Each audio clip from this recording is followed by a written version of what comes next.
Doctor Sangeeta Nagarwal, government college Bandikui से।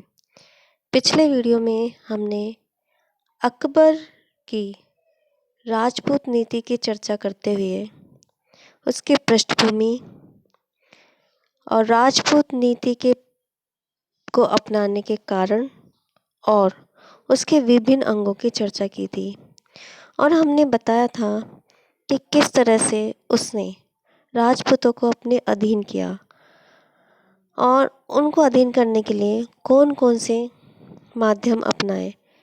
उसको बताते हमने बताया था स्पष्ट करते हुए कि अकबर ने राजपूतों को अपने अधीन करने के लिए वैवाहिक संबंध स्थापित किए, संधि वार्ता का सहारा लिया और अगर राजपूत नहीं माने तो उन्हें सैनिक कार्यवाही द्वारा भी अपने अधीन किया। इसके बाद अकबर ने इस जाति की विश्वसनीयता को प्राप्त करने, राजभक्ति को पाने के लिए उनके लिए और भी कई कार्य किए, जैसे कि उनके साथ अकबर ने समानता का व्यवहार किया। अकबर ने अलाउद्दीन खिलजी तथा मोहम्मद तुगलक के हिंदुओं से बुरे व्यवहार से राजपूतों की आर्थिक स्थिति जो खराब हो गई थी, उसे अकबर ने राजपूतों को मुसलमानों के समान अधिकार दिए और उनको हर प्रकार से ध्यान रखा, यानी कि उसने राजपूतों को अपने साथ रखने का प्रयास किया।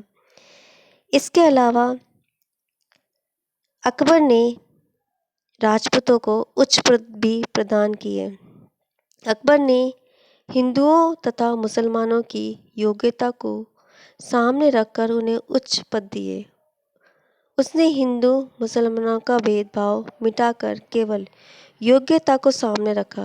राजा टोडरमल, राजा बिहारीमल, राजा भगवान दास, राजा मानसिंह तथा राजा बीरबल आदि सभी उच्च पदों पर नियुक्त थे। अकबर की सेना में भी आधे से अधिक सिपाही तो अधिकारी हिंदू थे। इसके अलावा अकबर ने पराजित राजपूत तथा हिंदू शासकों का पूरा सम्मान भी किया। अकबर ने अपनी विस्तारवादी नीति के मार्ग में भी जो भी राजपूत अथवा हिंदू राजा आया, अकबर ने उससे कड़ा व्यवहार नहीं किया। इसके अतिरिक्त अकबर ने जिन राजपूतों अथवा हिंदू शासकों ने अकबर की अधीनता नहीं स्वीकार की, उसके विरुद्ध वह उस समय तक लड़ता रहा जब तक उन्हें अपने अधीन नहीं कर सका। परंतु जब उन शासकों ने अकबर की अधीनता स्वीकार कर ली तो उन्हें पूरा सम्मान दिया, जिससे वे सदा के लिए अकबर के स्वामी बन गए।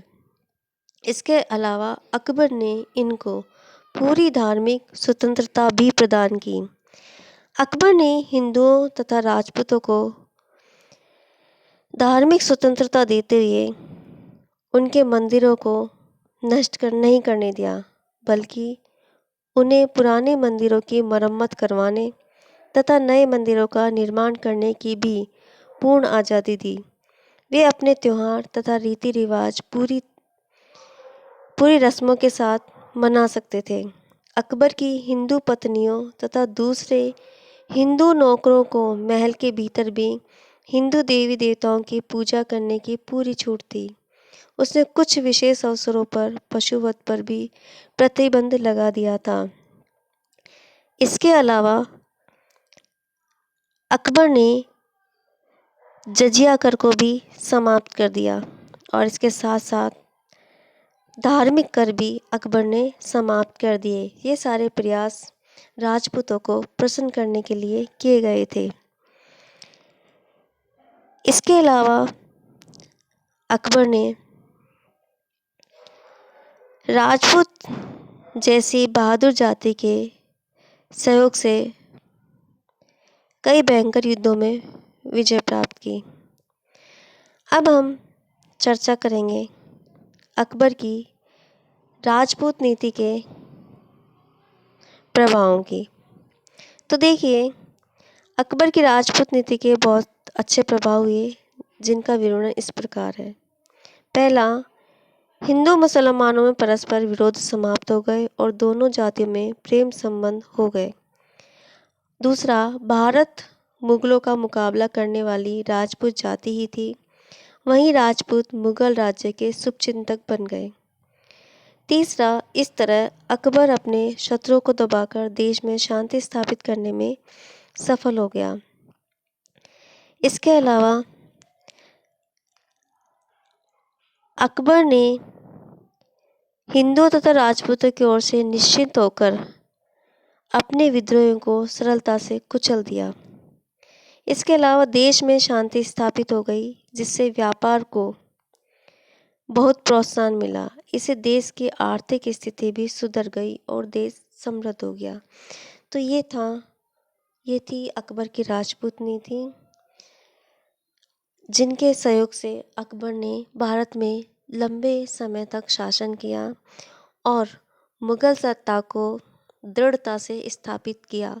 यदि अकबर राजपूतों को सहयोग प्राप्त नहीं करता तो शायद वो एक लंबे समय तक राजपूतों से युद्ध ही करता रहता और जो साम्राज्य विस्तार उसने किया था वो शायद आसानी से नहीं कर पाता, या वो अपने अन्य कार्यों में भी पूरी तरह से ध्यान नहीं दे पाता।